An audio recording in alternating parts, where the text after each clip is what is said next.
গঙ্গাতে উত্তর দিকে এসে ত্রিবেণীর থেকে 3 ভাগে ভাগ হতো, সরস্বতী, যমুনা আর হুগলি নদী।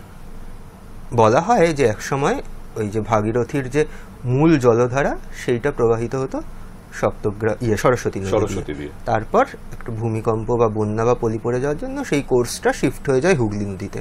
কিন্তু হুগলি নদী তার আগেও ছিল, এবং বাংলার বণিকেরা যখন বাণিজ্য করতে যাচ্ছেন তারা সরস্বতী পথে যাচ্ছেন না, তারা যাচ্ছেন হুগলি নদী ধরেই। এটার কোনো কারণ ছিল? তাহলে কি হুগলি বড় ছিল সরস্বতীর তুলনায় তখনই, আগেই? তার কারণ হচ্ছে, আমার যেটা মনে হচ্ছে বা দেখে বিশ্লেষণ করে দেখেছি, তারা এই পথটা দিয়ে যেতেন কারণ এই পথে একাধিক উল্লেখযোগ্য তীর্থ ছিল। তারা এইখান থেকে কালীঘাট দর্শন করে সমুদ্রে পড়তেন আদিগঙ্গা পথে। আচ্ছা।